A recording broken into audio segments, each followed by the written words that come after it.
Hello everyone, welcome to the Commerce Achiever platform. इस वीडियो के थ्रू हम टॉपिक जो डील करने जा रहे हैं वो है इनकम टैक्स में डिडक्शन अंडर चैप्टर 6A। ठीक है, स्टार्टिंग के इनिशियल लेक्चर्स में कवर कराया था और आपको बेसिक मीनिंग क्लियर की थी, difference between deduction and exemption. जिनको याद नहीं है पहले वो लेक्चर देखेंगे, उसके बाद दोबारा से यहाँ पे विजिट करेंगे। ठीक है, तो डिडक्शन अंडर चैप्टर 6 में हम सबसे पहले जो बेसिक फैक्ट पढ़ने जाएंगे। One second. बेसिक फैक्ट जो हम पढ़ेंगे वो पढ़ेंगे ग्रॉस टोटल इनकम क्या होता है। ठीक है, सेक्शन 80B सब क्लॉज 5 में ग्रॉस टोटल इनकम को बताया गया है। बोला गया है कि ये ऐसी टोटल इनकम है जो कि कैलकुलेट होती है एज पर दी इनकम टैक्स एक्ट, और भी without making any kind of deductions. मतलब ग्रॉस टोटल इनकम में अभी कोई डिडक्शन नहीं हुआ। तो ग्रॉस टोटल इनकम आपके सारे सोर्सेस से आती है, उसके बाद डिडक्शंस होता है आपका ना चैप्टर 6A, एंड देन उसके बाद आपकी नेट इनकम आती है, नेट टैक्सेबल इनकम। ठीक है, जो डिडक्शंस हैं, ठीक है, वो इंक्लूड कर सॉरी, जो ग्रॉस टोटल इनकम है वो आपकी जो है अदर पर्सनस की इनकम इंक्लूड करता है। ठीक है, जो हम ऑलरेडी कवर किए सेक्शन 60 से 64 में। ठीक है, इंटर हेड और इंट्रा हेड लॉसेस को भी एडजस्ट कर लेता है, अनएब्जॉर्ब लॉसेस अनएब्जॉर्ब डेप्रिसिएशन को भी सेट ऑफ कर लेता है। उसके बाद जो आता है वो होता है gross total income, and last में होता है आपका चैप्टर 6 का डिडक्शन।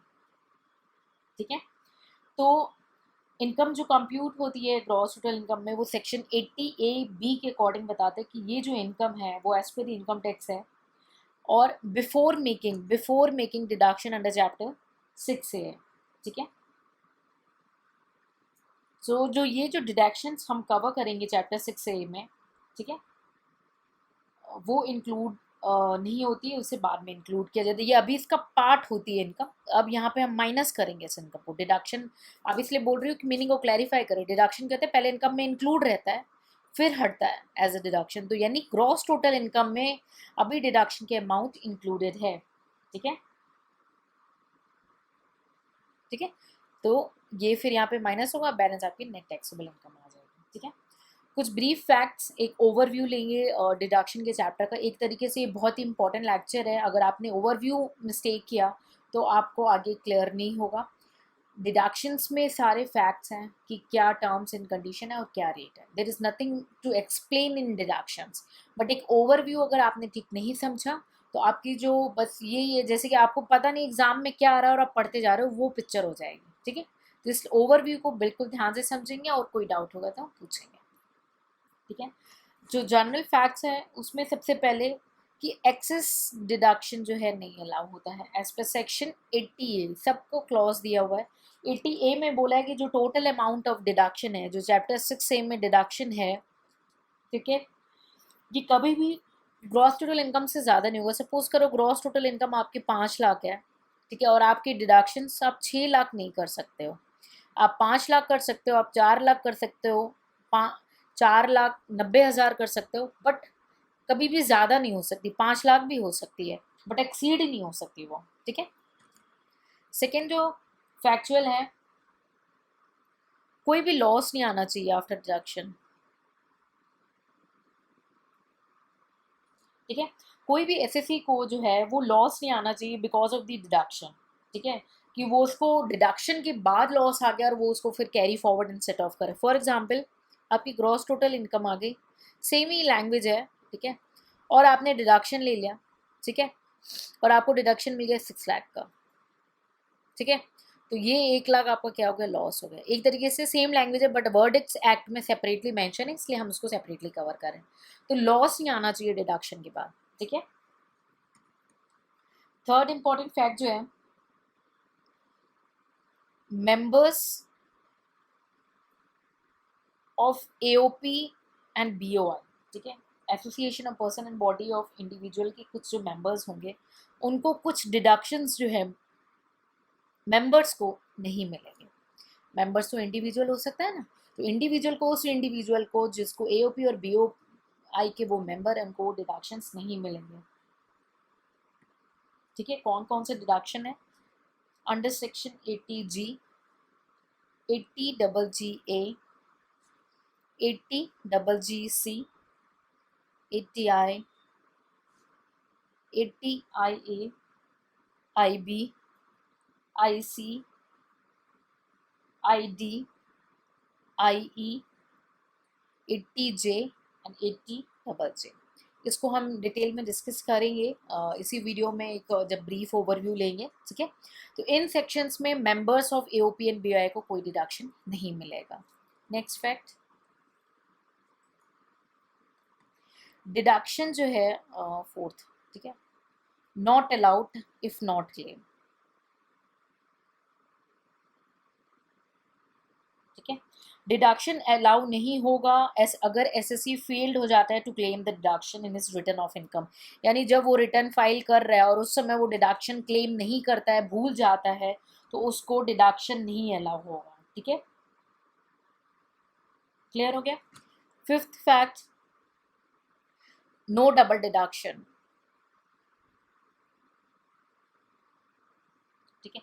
सपोज करो एसएससी को ऑलरेडी डिडक्शन अलाउड है 10AA में या 10BA में या सेक्शन 35AD का जो क्लॉज है उसमें भी जो एलिजिबल बिजनेस है, ठीक है, उसमें अगर डिडक्शन अलाउड है तो उसको दोबारा से चैप्टर 6A में डिडक्शन अलाउड नहीं होगा, ठीक है। डबल डिडक्शन अलाउड नहीं है,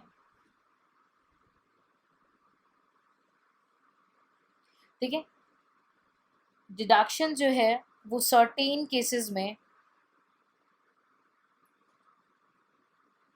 अवेलेबल नहीं है, ठीक है। कुछ केसेस में डिडक्शन अवेलेबल नहीं है। कौन कौन से केसेस में? पहला आपका लॉन्ग टर्म कैपिटल गेन हो रहा है अगर एज पर section 112 and 12A। Short term capital gain हो रहा है जो कि subject to security transaction tax है, जो कि कवर्ड है सेक्शन 111A, ठीक है। किसी नॉन रेसिडेंट की प्रिजम्पटिव इनकम है जो कि आपकी कवर्ड होती है सेक्शन 115A टू 115AD के बीच में, ठीक है। These things are very detail and minute detail, ठीक है। और इनकम अगर एनआर की इनकम है, ठीक है, जो कि दूसरे चैप्टर में कवर होती है 12A में, ठीक है। सो इन केसेस में डिडक्शन अवेलेबल ही नहीं है, ठीक है।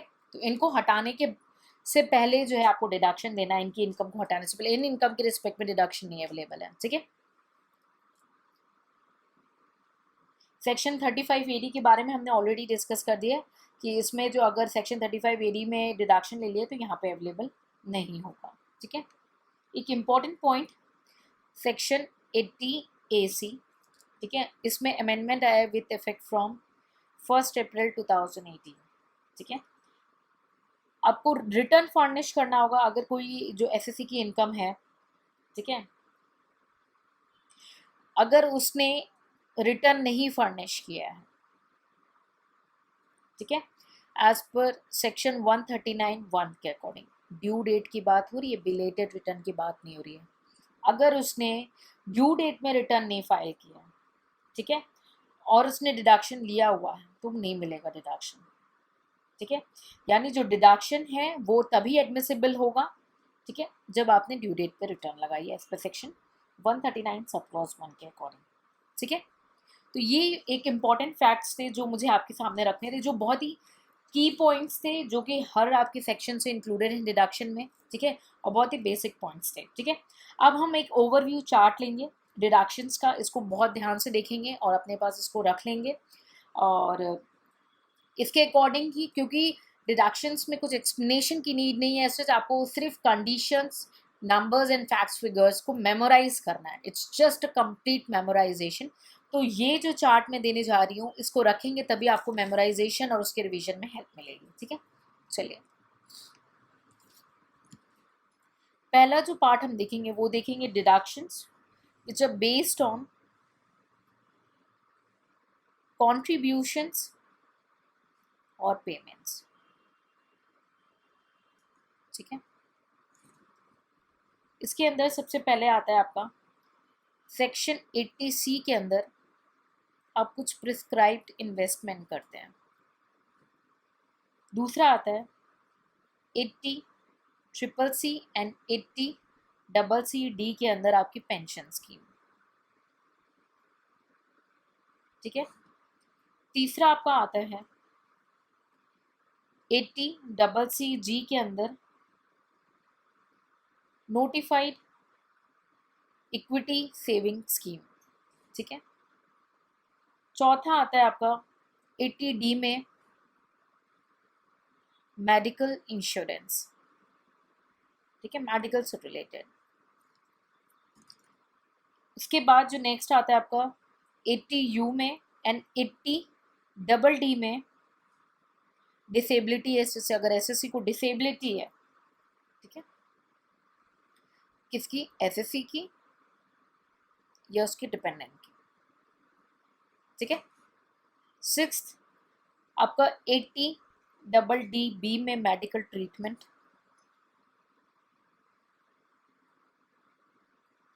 ठीक है। सेवेंथ आपका 80E में इंटरेस्ट है, ठीक है, इंटरेस्ट ऑन एजुकेशन लोन, ठीक है। फर्दर आगे देखते हैं नेक्स्ट स्लाइड में। 8th पॉइंट आपका इंटरेस्ट है, सॉरी 1 सेकेंड, पहले सेक्शन बता देती हूँ। 80EE में आपका है interest on loan for specified house property, ठीक है।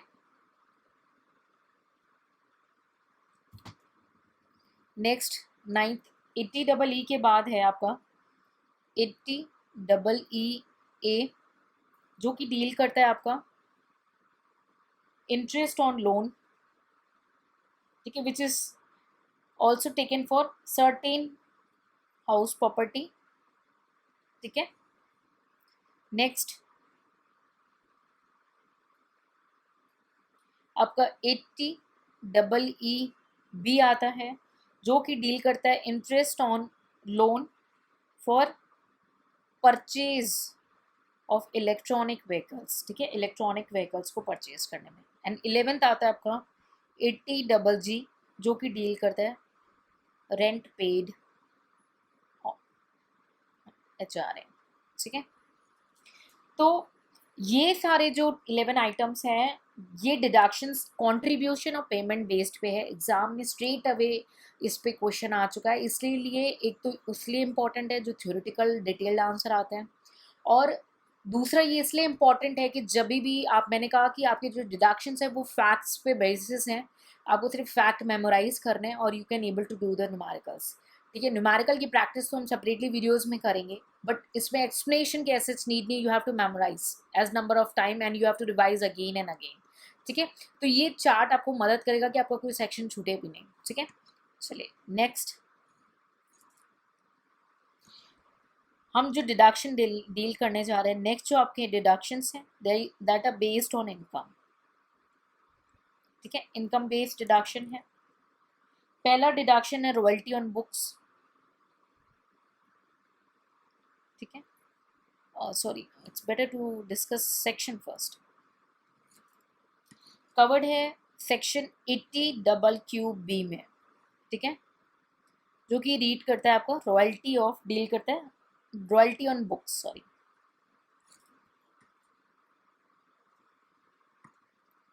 ठीक है।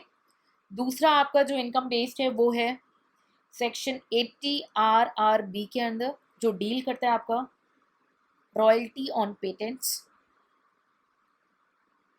ठीक है। चलिए आगे बढ़ते हैं। थर्ड जो आपका डील करता है वो डील करता है आपका सेक्शन 80TTA में, डील करता है आपका interest on saving account deposit, ठीक है। सेविंग अकाउंट की डिपॉजिट पे इंटरेस्ट है, उसका डिडक्शन अलाउड है 80TTA के अंदर। And the last is 80TTB जो कि डील करता है deduction interest on deposit in case of senior citizen, ठीक है। ये आपके जो डिडक्शंस हैं, these 4 are based on your incomes, ठीक है। नेक्स्ट हम डील करेंगे आपके डिडक्शंस, 1 सेकेंड। नेक्स्ट आपके जो डिडक्शंस हैं, that is related for donations or contributions, donations and contributions।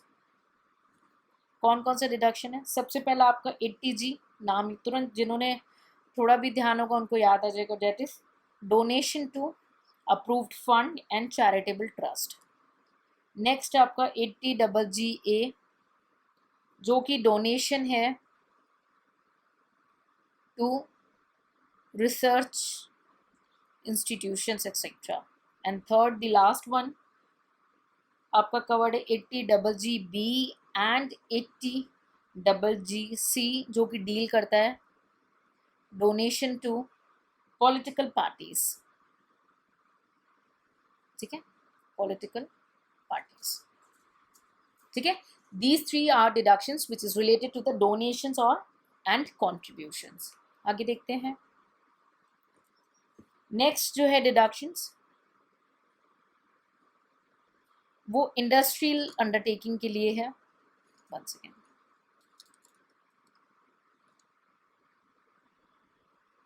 Deductions for industrial undertaking. कौन कौन से डिडक्शन है? सबसे पहले आपका सेक्शन आएगा 80IA, जो कि डील करता है इंफ्रास्ट्रक्चर फैसिलिटीज से। नेक्स्ट है आपका 80IAB, जो कि डील करता है SEZ डेवलपर से, ठीक है। तीसरा है आपका 80IAC, जो कि स्पेसिफाइड बिजनेस रिलेटेड है, ठीक है। फोर्थ आपका डील करता है 80IB से, जो कि एलिजिबल बिजनेस रिलेटेड है, ठीक है। फिफ्थ आपका जो डील करता है 80IBA, ठीक है, that is relating to the housing project, ठीक है। सिक्स्थ आपका डील होता है 80IC से, which is related to the undertaking in specified states, किसी पर्टिकुलर स्टेट्स का जो है क्राइटेरिया उस वाइज से डिडक्शन डील करता है, ठीक है। आगे बढ़ते हैं। सेवेंथ आपका जो है 80ID, जो डील करता है होटल्स एंड कन्वेंशन सेंटर से,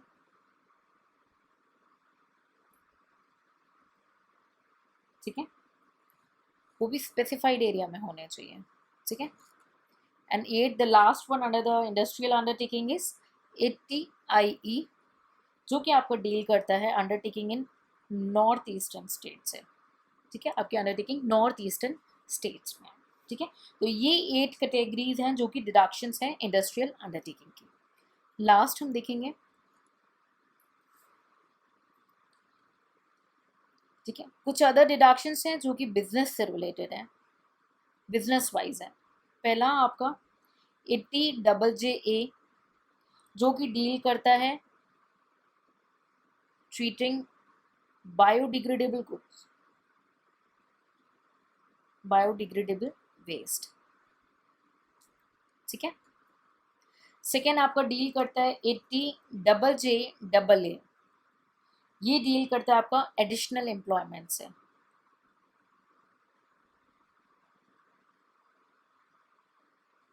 ठीक है।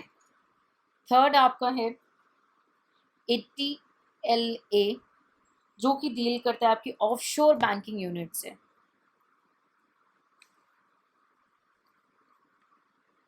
ठीक है, ऑफशोर बैंकिंग यूनिट से। आगे बढ़ते हैं। फोर्थ आपका जो है वो रिलेशन है आपका सेक्शन 80P, जो कि डील करता है आपकी कोऑपरेटिव सोसाइटीज से, ठीक है। And the last the fifth point which is 80PA, जो कि आपका डील करता है प्रोड्यूसर कंपनीज से, प्रोड्यूसर कंपनीज, ठीक है. So this is the complete list of the deductions which you have to cover under chapter 6A, and I cleared with you the few basic points which you need to take care ahead before going to start the chapter. तो starting में ये आपको एक overview होना चाहिए, एक overview है इस टॉपिक का.